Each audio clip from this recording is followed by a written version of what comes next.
Francisco Cândido Xavier, No Mundo Maior, quinto livro da coleção A Vida no Mundo Espiritual, ditado pelo Espírito André Luiz, capítulo 15º, primeira parte, Apelo Cristão. Estavam prestes a terminar minhas possibilidades de estudo em companhia de Calderaro, quando, na véspera da prometida visita às cavernas do sofrimento, o estimado assistente me convidou a ouvir a palavra do instrutor Eusébio, que naquela noite se dirigiria a algumas centenas de companheiros católicos romanos e protestantes das igrejas reformadas, ainda em trânsito nos serviços da esfera carnal. São irmãos menos dogmáticos e mais liberais, que em momentos de sono se tornam suscetíveis de nossa influência mais direta. Pelas virtudes de que são portadores, tornam-se dignos das diretrizes dos planos mais altos. Não ocultei a estranheza que me tomara de assalto ante a informação, mas Calderaro ajuntou sem demora. Importa compreender que a proteção divina desconhece privilégios. A graça celestial é como o fruto que sempre surge na fronde do esforço terrestre. Onde houver colaboração digna do homem, aí se acha o amparo de Deus. Não é a confissão religiosa que nos interessa em sentido fundamental, senão a revelação de fé viva, a atitude positiva da alma na jornada de elevação. Claro é que as escolas da crença variam, situando-se cada uma em um círculo diferente. Quanto mais rudimentar é o curso de entendimento religioso, maior é a combatividade inferior, que traça fronteiras infelizes de opinião e acirra hostilidades deploráveis, como se Deus não passasse de um ditador em dificuldades para manter-se no poder.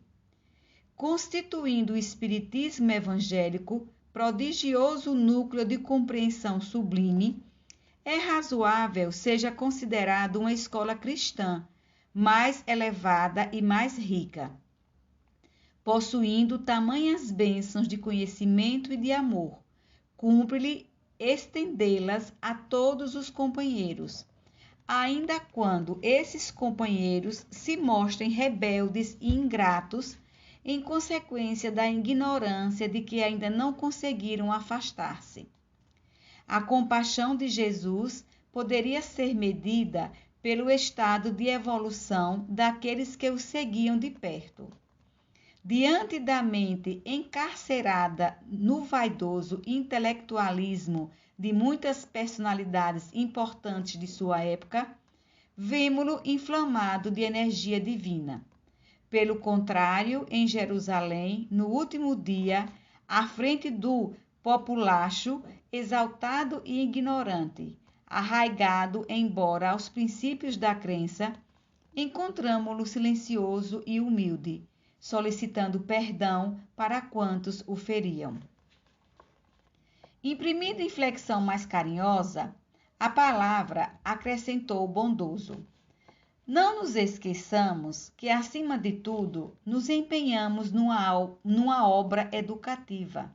Salvar alguém ou socorrê-lo não significa subtrair o interessado à oportunidade de luta, de alçamento ou de edificação.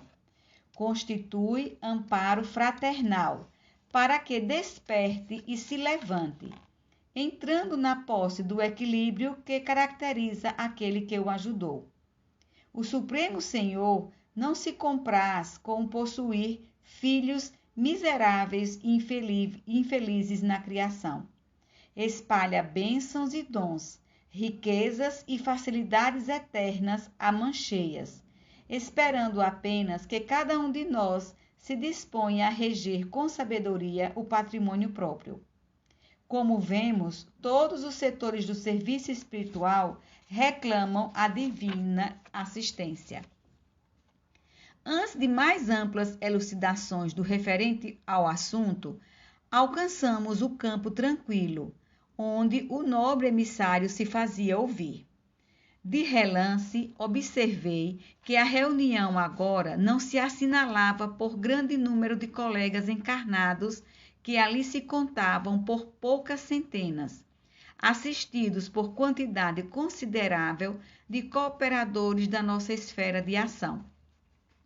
O luar balsamizava docemente o arvoredo, que se inclinava à passagem do Favônio, imponente pela claridade sublime que lhe aureolava a figura veneranda. Eusébio, ao que me pareceu, havia iniciado a preleção desde muito. Extasiados, os ouvintes registravam-lhe o verbo tocado de luz celestial, com pasmo indisfarçável a lhes alterar as fisionomias. Confundidos e ajoelhados em grande número na relva fresca, sentiam-se repentinamente transportados ao paraíso. O instrutor, envolvido em safirinos reflexos, falava com irresistível poder de atração. Se o patrimônio da fé religiosa representa o indiscutível fator de equilíbrio mental do mundo, que fazeis de vosso tesouro, esquecendo-lhe a utilização, numa época em que a instabilidade e a incerteza vos ameaçam todas as instituições de ordem e de trabalho, de entendimento e de construção? Não vos assombra, porventura, acordando-vos a consciência, a borrasca renovadora que refunde princípios e nações? Supondes possível uma era de paz exterior sem a preparação interior do homem no espírito de observância e aplicação das leis divinas? Por admitir semelhante contrassenso, a máquina, filha de vossa inteligência, vos anula as possibilidades de mais alta incursão no reino do Espírito Eterno. Ser cristão, outrora, simbolizava a escolha da experiência mais nobre, com o dever de exemplificar o padrão de conduta consagrado pelo Mestre Divino. Constituía ininterrupto combate ao mal com as armas do bem, manifestação ativa do amor contra o ódio, segurança de vitória da luz contra as sombras, triunfo inconteste da paz construtiva sobre a discórdia derruidora.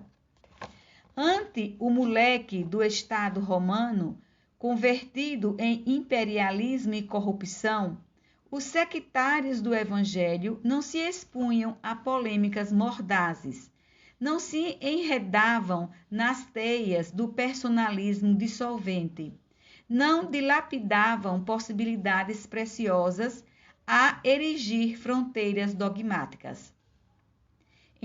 Entreamavam-se em nome do Senhor e ofereciam a própria vida em penhor de gratidão.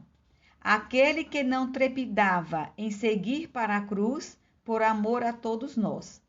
Erguiam os seus mais sublimes santuários na comunhão com os princípios santificantes que os identificavam com o Salvador do mundo.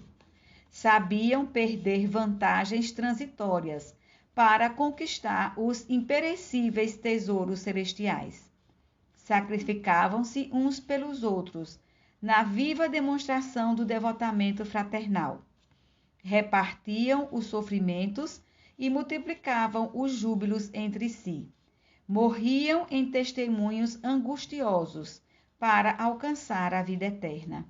Guerreavam os desequilíbrios de sua época e de seus contemporâneos, não a golpes de maldição, nem a fio de espada, mas pela prática da renunciação, submetendo-se a disciplinas cruéis e revelando nas palavras, nos pensamentos e nos atos a mensagem sublime do Mestre, que lhes renovara os corações. Entretanto, herdeiros que sois daqueles heróis anônimos que transitaram nas aflições de espírito edificado nas promessas do Cristo, que fizeste vós da esperança transformadora da confiança sem vacilação? Onde colocastes a fé viva que os vossos patriarcas adquiriram a preço de sangue e de lágrima, que é do espírito de fraternidade que assinalava os aprendizes da Boa Nova? Enriquecidos pelas graças do céu, pouco a pouco olvidastes as portas da revelação divina em troca das comodidades humanas.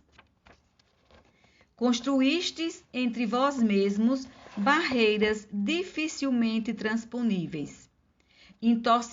Intoxica-vos o dogmatismo, corrompe-vos a sucessão. Estreitas interpretações do plano divino vos obscurecem os horizontes mentais. Abris hostilidade franca em nome do reino de Deus, que significa amor universal e união eterna. Conspurcais a fonte das bênçãos, amaldiçoando-vos uns aos outros, invocando para isso o príncipe da paz, que para ajudar-nos não hesitou ante a própria morte afrontosa. A que delírio chegastes, estabelecendo mútua concorrência à imaginária obtenção de privilégios divinos? Antigamente, os companheiros do Cristo disputavam a oportunidade de servir. No entanto, na atualidade, procurais as mínimas ocasiões de serdes servidos. Reverenciais do Senhor a luz dos séculos e mantende-vos nas sombras do nefando egoísmo. Proclamais nele a glória da paz e incentivais a guerra fratricida em que homens e instituições se trucidam reciprocamente. Recorreis ao Divino Mestre, centralizando em sua infinita bondade a fonte inesgotável do amor. Entretanto, cultivais a desarmonia no recôndito do ser. Porque estranhas convicções supondes conquistar o paraíso à força de afirmativas labiais? Esquecestes que o Verbo divino em seus fundamentos é sempre criador? Como admitir a redenção ao preço de simples palavras a que nenhum significado objetivo emprestais pelas atitudes? Todavia, é imperioso reconhecer o caráter sublime de vossa tarefa no mundo. Jesus fundou a religião do amor universal, que os sacerdotes políticos dividiram em várias escolas, orientadas pelo sectarismo injustificável. Francisco Cândido Xavier, No Mundo Maior, quinto livro da coleção A Vida no Mundo Espiritual, ditado pelo Espírito André Luiz, capítulo 15º, segunda parte, Apelo Cristão. Malgrado esse erro lastimável dos homens, a essência dos vossos princípios é aquela mesma que sustentou a coragem e a nobreza dos trabalhadores sacrificados nos primeiros dias do cristianismo. Porque alguns missionários das verdades religiosas olvidassem a paternidade divina e se permitissem desmandos da autoridade, preferindo a opressão e a tirania. Não sois menos responsáveis agora pelos sagrados depósitos que Jesus nos confiou, destinados aos serviços de elevação humana e de santificação da terra. O Evangelho, em suas bases, guarda a beleza do primeiro dia. Sofisma algum conseguiu empanar o brilho de amai-vos uns aos outros como eu vos amei. Perante os desafios do céu, credes acaso servir a Deus, encarcerando os serviços da fé nos templos santuosos? A pompa do culto exterior só faz realçar o desatino de vossas perigosas ilusões acerca da vida espiritual. Infrutífera seria a divina missão do Mestre, se a Boa Nova permanecesse circunscrita às trincheiras sectárias, onde presunçosamente vos refugiais, com o objetivo de inflamar a execranda fogueira das hostilidades simuladamente cordiais. Não encontrastes outra fórmula de externar a crença, além da concorrência menos digna? Em vão, ergueis castelos de opinião para o verbalismo sem obras, porque se a morte surpreende o materialista revel, descortinando-lhe o realismo da vida, o túmulo abre também o tribunal da reta justiça a quantos se valeram da religião para melhor dissimular a indiferença que lhes povoa o mundo íntimo. Não julgueis esteja a fé consagrada ao menor esforço. Qual ocorre a ciência, a religião tem o seu trabalho específico no mundo, força equilibrante do pensamento. Seus servidores são chamados a colaborar na harmonia da mente humana. Na atuação da fé positiva reside a força reguladora das paixões, dos impulsos irresistíveis da animalidade de que todos emergimos no processo evolucionário que nos preside a existência. Jesus, por isto, não confinou seus ensinamentos ao círculo estreito dos templos de pedra. Reverenciou, em verdade, os monumentos que recordassem os lugares santos da oração, consagrados às manifestações superiores do Espírito. Entretanto, não se cristalizou nas atitudes adorativas, viveu conquistando amigos para o reino do céu. Não impôs aos seus seguidores normas rígidas de ação. Pedia-lhes amor e entendimento, fé sincera e bom ânimo para os serviços edificantes. Aproximando-se de Madalena, não extravaga em baldas conversações. Interessa-lhe o coração no sublime apostolado renovador. Visitando Zaqueu, abençoa-lhe o esforço nobre e construtivo. Dirigindo-se à mulher samaritana, não desce às contendas inúteis. Impressiona-a pelo contato de sua alma divina, fazendo-a abandonar o velho cântaro da fantasia para que busque as fontes eternas. Convivendo com cegos e leprosos, loucos e doentes, de todos os matizes, exemplificou a vida social, baseada na fraternidade mais pura e no mais elevados estímulos à santificação. Por fim, imolado na cruz, seus 2 últimos companheiros eram ladrões confessos, aos quais não hesitou dirigir a palavra fraterna inflamada de amor. Como invocar-lhe o nome para justificar os desvarios da separação por motivos de fé? Como apoiar-se no amigo de todos para deflagrar embates de opinião, acendendo fogueiras de ódio, em prejuízo da solidariedade comum que ele exemplificou até o supremo sacrifício? Não será denegrir-lhe a memória, difundir a discórdia em seu nome? Notei que as palavras do orientador provocavam funda impressão. A maioria dos ouvintes chorava em comoção irrepressível, sentindo-se tocada pelo juízo celeste. Eusébio, que mantinha presa a atenção geral, prosseguiu impávido. Não se vos reclama a transferência do depósito espiritual da crença veneranda. Em todos os setores onde a sementeira do Cristo desabrocha, é possível honrar a divina lei, gravando-lhe os parágrafos sublimes no coração.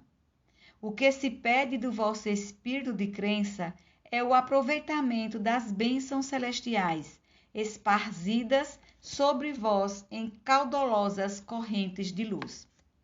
Não limiteis, portanto, a demonstração da confiança no Altíssimo aos cerimoniais do culto externo. Varrei a indiferença que vos enregela as basílicas suntuosas. Convertamo-nos em verdadeiros irmãos uns dos outros. Transformemos a Igreja no doce lar da família cristã, quaisquer que sejam as nossas interpretações. Esqueçamos a falsa afirmativa de que os tempos apostólicos passaram para sempre. Cada aprendiz do Evangelho guarda na própria vida um reduto destinado ao culto vivo do Divino Mestre, perante o qual escoa a multidão dos necessitados todos os dias. Amando e socorrendo, crendo e agindo, Jesus amparou a mente desequilibrada do mundo greco-romano, infundindo-lhe vida nova em favor da humanidade mais feliz. Assim, igualmente, cada discípulo da fé redentora pode e deve cooperar no reerguimento dos irmãos frágeis e vacilantes. Fugir ao farisaísmo dos tempos modernos que se recusa ao auxílio fraternal em nome do gênio satânico do cisma dogmático. Jesus nunca foi pregador da desarmonia. Jamais endossou a vaidade petulante dos que pelos lábios se declaram puros, mantendo o coração atascado no lodo miasmático do orgulho e do egoísmo fatais. Mobilizemos nossa confiança no Todo Misericordioso, dilatando-lhe o reino bendito de redenção. Aguardar o céu, menosprezando a terra, é obra de insensatez. Nenhum de nós peitará a justiça divina, embora permaneçais cultivando muitas vezes a ideia de um comércio ridículo com a divindade. Se um lavrador jamais é postado sem obrigações diretas diante do matagal inculto ou do pântano perigoso, como permanecer sem deveres imediatos junto às paisagens de crime e treva, de inquietação e sofrimento? O irmão caído é nossa carga preciosa. A dificuldade é nosso incentivo santo. A dor, nossa escola purificadora. Abracemo-nos, pois, uns aos outros em nome do Cordeiro de Deus, que nos reformou a mente, alçando-a a planos superiores pela ascensão gloriosa através do sacrifício. Somente assim, meus amigos, é possível atender à elevada destinação que nos cabe. Diante do mundo periclitante, alucinado por ambições rasteiras e dominado pelo ódio e pela miséria, sequências das guerras incessantes e aniquiladoras, harmonizemo-nos em Jesus Cristo, a fim de equilibrarmos a esfera carnal. Sombras perturbadoras vagueiam em torno de vossos passos e de vossas instituições, em ronda sinistra. Evitai a subversão dos valores espirituais. Afugentai as trevas que vos ameaçam as organizações político-religiosas.